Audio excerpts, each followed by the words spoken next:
RCB ವಿಜಯೋತ್ಸವದ ಸಂಭ್ರಮದಲ್ಲಿದ್ದಂಥವರು ಹಲವು ಜನ ಸಾವಿನ ಮನೆಯನ್ನು ನೋಡುವಂಥ ಸನ್ನಿವೇಶ ನಿರ್ಮಾಣ ಆಗಿತ್ತು. ಸೊ ಬಟ್ ಹಲವರು ಅಲ್ಲಿ ಕಾಲು ತುಳಿಕೋಕ್ಕೂ ಒಳಗಾಗಿದ್ದರು. ಸೊ ಈಗ ಅಂದರೆ ಆಸ್ಪತ್ರೆಯಿಂದ ಡಿಸ್ಚಾರ್ಜ್ ಆಗ್ತಾರಂತಹ ಒಬ್ಬರು ವ್ಯಕ್ತಿ ಇದ್ದಾರೆ. ಸೊ ಅವ್ರನ್ನ ಮಾತಾಡ್ಸೋಣ. ಆವತ್ತು ಸಂದರ್ಭದಲ್ಲಿದ್ದರು. ಸರ್, ಅವತ್ತು ಕಾಲು ತುಳಿತ ಆಯಿತು, ನೀವು ಯಾವ ಗೇಟಲ್ಲಿದ್ದಿರಿ, ಯಾವ ರೀತಿಯ ಎಷ್ಟೊತ್ತಿಗೆ ಅಲ್ಲಿ ಸ್ಟೇಡಿಯಂ ಹತ್ರ ಬಂದ್ರಿ, ಹೇಗೆ ಪ್ರಾಬ್ಲಮ್ ಆಯಿತು ಅಂತ? ಸೊ ನಾವು ಗೇಟ್ ನಂಬರ್ 17 ಮುಂದ್ಗಡೆ ಇದ್ದಿದ್ವಿ. ಸೊ ಎಲ್ಲ ಪರೇಡು ಅದೆಲ್ಲ ಮತ್ತು ನಮ್ಮದು ವಿಧಾನಸೌಧದಲ್ಲಿ ಕಾರ್ಯಕ್ರಮ ಎಲ್ಲ ಇತ್ತು. ನಾವು ಅದಕ್ಕೆ ಹೋಗಲಿಲ್ಲ. ಯಾಕೆಂದರೆ ನಮಗೆ ಜನಸಂದಣಿ ಇರಬಾರ್ದಂತ ನಮ್ಮದು ಯೋಚನೆ ಆಗಿತ್ತು. ಸೊ ನಾವು ಸ್ಟೇಡಿಯಂ ಕಾರ್ಯಕ್ರಮವನ್ನು ಮಾತ್ರ ನೋಡುವಂಥ 2 ಗಂಟೆ ಅಷ್ಟು ಬೇಗ ನಾವು ಬಂದಿದ್ವಿ, ನಾನು ಮತ್ತು ನನ್ನ ಸ್ನೇಹಿತರು. ಸೊ ನಾವು ಬೇಗ ಮೆಟ್ರೋದಲ್ಲಿ ಬಂದು ಸ್ಟೇಡಿಯಂ ಹತ್ರ ಇದ್ವಿ. ಆವಾಗ ಜಾಸ್ತಿ ಜನಸಂದಣಿ ಇರಲಿಲ್ಲ ಸ್ಟೇಡಿಯಂ ಹತ್ರ. 3:30 ಏನೂ ಇರಲಿಲ್ಲ. 3:30 ಸ್ಟೇಡಿಯಂನವರಿಂದ ಅಷ್ಟರ ತನಕ ಯಾವುದು ಮಾಹಿತಿ ಆಗಲಿ, ಯಾವುದೇ ಕ್ಲಾರಿಫಿಕೇಷನ್ ಆಗಲಿ ಅಬೌಟ್ ಎಂಟ್ರಿ ಹೇಗಿರ್ತದೆ, ಎಷ್ಟು ಗಂಟೆಗೆ ಆಗ್ತದೆ, ಯಾವುದು ಕಮ್ಯುನಿಕೇಷನು ಮಾಹಿತಿಯು ಯಾರ ಕಡೆಯಿಂದಲೂ ಇರಲಿಲ್ಲ. 3:30 ಸ್ಟೇಡಿಯಂ ಅನೌನ್ಸ್ಮೆಂಟಿಂದ ಅವರು ಟಿಕೆಟನ್ನು ಅಂದರೆ ಆನ್ಲೈನ್ ಟಿಕೆಟ್ ಪಾಸನ್ನು ನೀವು ಪಡ್ಕೊಳ್ಬೇಕು. ಅದಕ್ಕೆ ಹಣ ಇರಲಿಕ್ಕೆಲ್ಲ ಫ್ರೀ ಇದೆ, ಬಟ್ ಅದು ಪಾಸ್ ಇದೆ, ನಿಮ್ಮನ್ನು ಎಂಟ್ರಿ ಕೊಡೋಕ್ಕಾಗಲ್ಲ ಅಂತ ಹೇಳಿದರು. ಬಟ್ ಆ ಪರ್ಟಿಕ್ಯುಲರ್ ಏರಿಯಾದಲ್ಲಿ, ಸ್ಟೇಡಿಯಂ ಏರಿಯಾದಲ್ಲಿ ಇನ್ನು ಜಾಸ್ತಿ ಇಂಟರ್ನೆಟ್ ಕನೆಕ್ಷನ್ನು ಒಳ್ಳೆ ಇರಲಿಲ್ಲ. ಹಾಗಾಗಿ ತುಂಬ ಜನರಿಗೂ ಅದು ಪಾಸ್ ಪಡೆದುಕೊಳ್ಳೋದ್ರಲ್ಲಿ ತುಂಬ ಕಷ್ಟವಾಯಿತು, ಯಾರಿಗೂ ಸಿಗ್ತಾ ಇರಲಿಲ್ಲ. ಸೊ ಅವರು ತುಂಬ ಗಾಬರಿ ಪಡಲಿಕ್ಕೆ ಸ್ಟಾರ್ಟ್ ಆಯಿತು. ಆವಾಗ ಇಡೀ ಏರಿಯಾದಲ್ಲಿ ಪ್ಯಾನಿಕ್ ಮೂಡಲಿಕ್ಕೆ ಶುರುವಾಯಿತು. ಹಾಗೆಯೂ ಒಳಗೆ ಹೋಗುವ ಬರದಲ್ಲಿ ಎಲ್ಲರೂ ಆವಾಗ ಲೈನೆಲ್ಲ ಬ್ರೇಕ್ ಮಾಡಿ ಅವರು ನೂಕಲು ಮಾಡಲು ಶುರು ಮಾಡಿದರು. ಸೊ ಆದ್ದರಿಂದ ನಾವು ಬೇಗ ಬಂದಿದ್ದರಿಂದ ನಾವು ಅಲ್ಲೇ ಸಿಕ್ಕಾಕಿಕೊಂಡು ನಮಗೆ ಬೇಕೆಂದರೆ ಅಲ್ಲಿಂದ ಹೊರಗೆ ಬರೋಕ್ಕೂ ಆಗಲಿಲ್ಲ. ಸೊ ಅದೇ ಜನಸಂದಣಿ ನಾವು ಮುಂದೆ ಹೋಗದೆ ಬೇರೆ ನಮಗೆ ಯಾವುದು ದಾರಿ ಇರಲಿಲ್ಲ.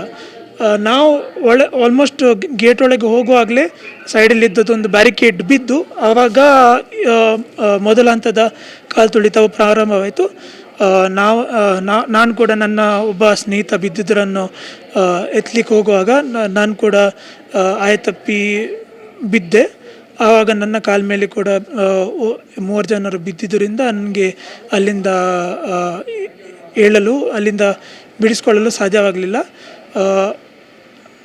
ನೆರೆದಿರುವ ತುಂಬ ಜನ ಇದ್ದಿದ್ದರಿಂದ ನನಗೆ 1-2 ನಿಮಿಷದಲ್ಲಿ ನನಗೆ ಸರಿಯಾಗಿ ಉಸಿರಾಡಲು ತುಂಬ ಸಮಸ್ಯೆ ಆಯಿತು. ಹಾಗೇ 5 ನಿಮಿಷದಲ್ಲಿ ನನಗೆ ಪ್ರಜ್ಞೆ ತಪ್ಪಿತು.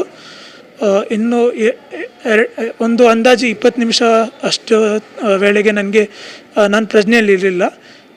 ಅಷ್ಟರವರೆಗೆ ನಾನು ಅಂದಾಜು ಮಾಡೋ ಪ್ರಕಾರ ಅವರು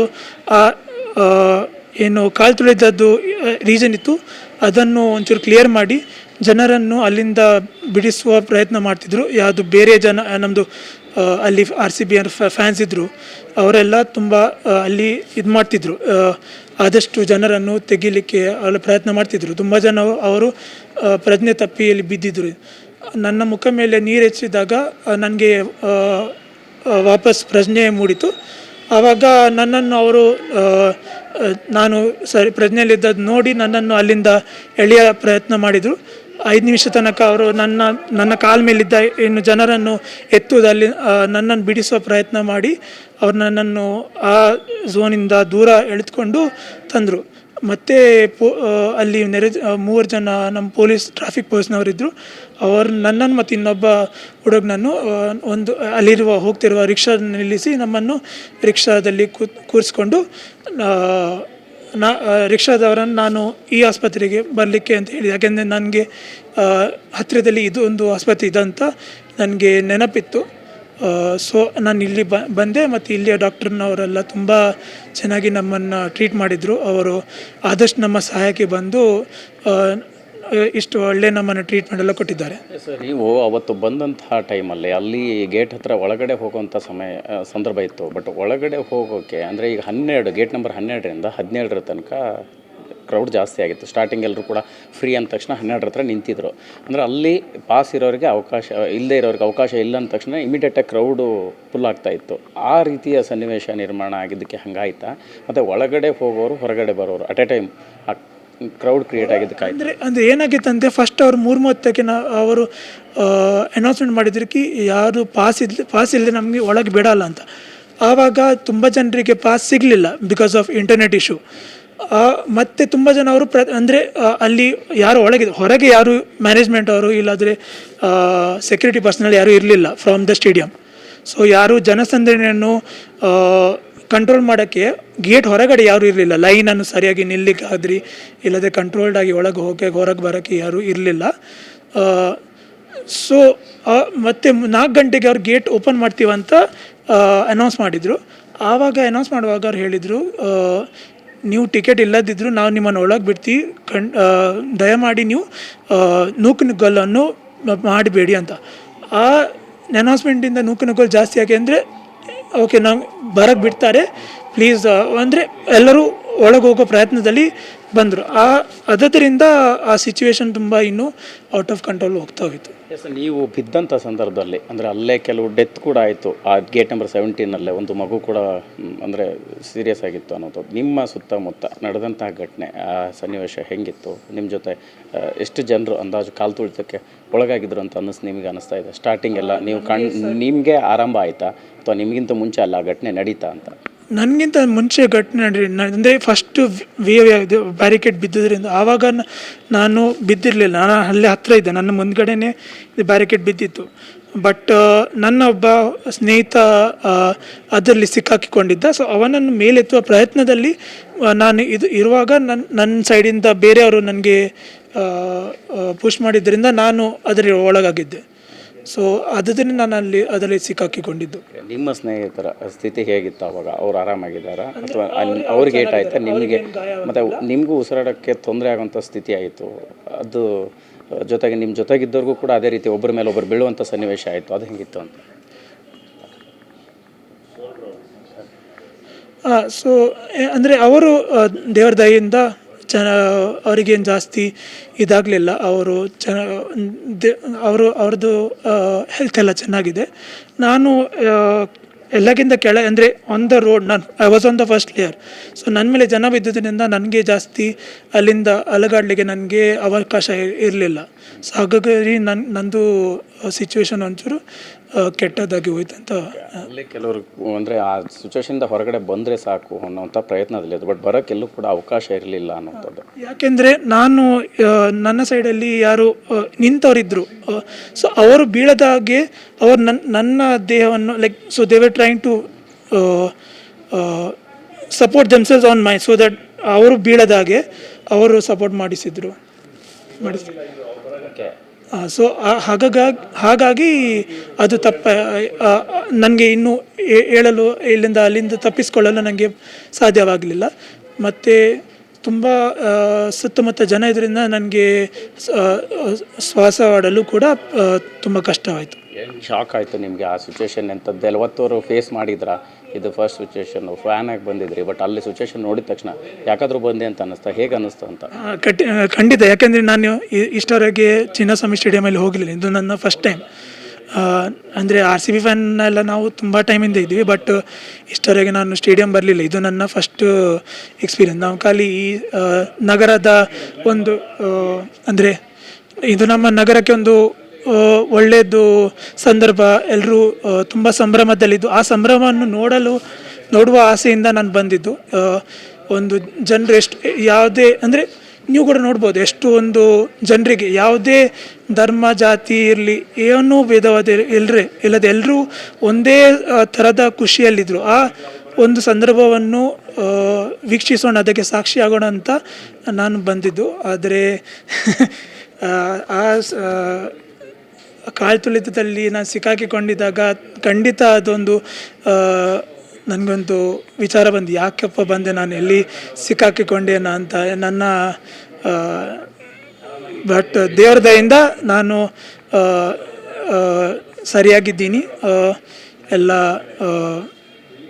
ಅಂದರೆ ಮೈನರ್ ಇಂಜುರೀಸ್ ಇದೆ, ಇನ್ನು ಅದು it is getting better, but ಜೀವಾಗಿದ್ದೀನಿ ಸಾಕು.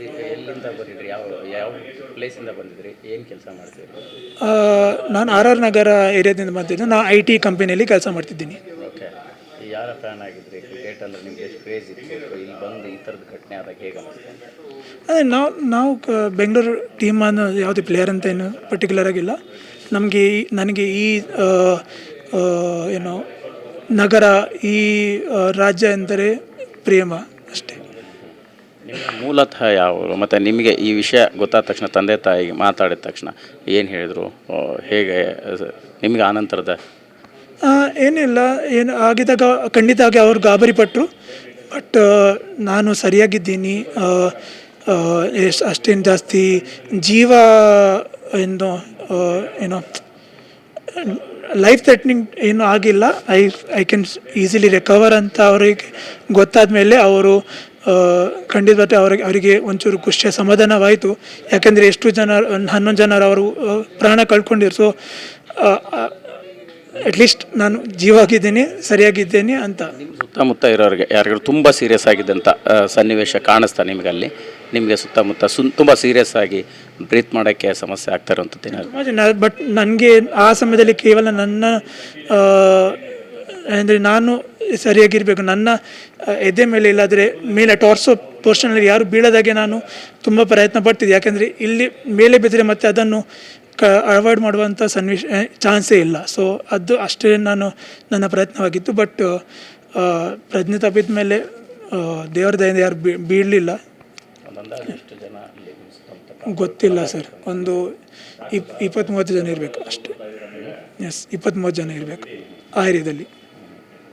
ಏನಿಸ್ತು ಫೈನಲಿ ಇಡೀ ಈ ಘಟನೆಯಲ್ಲಿ ಈ ಥರದ್ದು ಒಂದು ಸನ್ನಿವೇಶ ಫೇಸ್ ಮಾಡಿ? ಪ್ಲ್ಯಾನಿಂಗ್ ಇರಲಿಲ್ಲ. ಇಡೀ ಕಾರ್ಯಕ್ರಮ ಇನ್ನೂ ತುಂಬ ಸಮಯ ತಗೊಂಡು ಒಳ್ಳೆಯಾಗಿ ಮಾಡ್ಬೋದಂತ ನನ್ನ ಅನಿಸಿಕೆ ಅಷ್ಟೇ. ಅಂದರೆ ಎಲ್ರಿಗೂ ಗೊತ್ತಿದೆ, ಎಲ್ಲ ಸೂಕ್ತವಾದ ಕ್ರಮಗಳನ್ನು ಕೈಗೊಂಡು ಎಲ್ಲರ ಸಹಕಾರದಿಂದ ಒಳ್ಳೆಯಾಗಿ ಇನ್ನು ಮುಂದೆ ಇಂಥದ್ದೆಲ್ಲ ಕಾರ್ಯಕ್ರಮ ಮಾಡಬೇಕಾದಲ್ಲಿ ಜನರ ಸುರಕ್ಷತೆಯನ್ನು ಮನದಲ್ಲಿ ಇಟ್ಕೊಂಡು ಒಳ್ಳೆಯಾಗಿ ಸೂಕ್ತ ಕ್ರಮ ಜರುಗಿಸಿ ಅಂತ ಕೇಳ್ಕೊಳ್ತಾ ಇದ್ದೇನೆ. ಇದಿಷ್ಟು RCB ಅಭಿಮಾನಿ ಮಾತಾಗಿರ್ತಕ್ಕಂಥದ್ದು. ಅಂದರೆ ಈಗಷ್ಟೇ ಚಿಕಿತ್ಸೆಯನ್ನು ಪಡೆದು ಅಂದರೆ ವೈದ್ಯಕೀಯ ಆಸ್ಪತ್ರೆಯಿಂದ ಮನೆಗೆ ನಿರ್ಗಮಿಸ್ತಾ ಇದ್ದಾರೆ.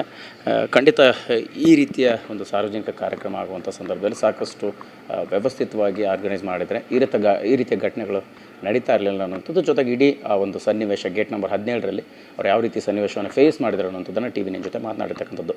ಕ್ಯಾಮ್ರಾ ಪರ್ಸನ್ ಶ್ರೀಕಾಂತ್ ಜೊತೆ ಮಾಲ್ತೇಶ್ ಚೆಗ್ಗಿನ್, TV9 ಬೆಂಗಳೂರು.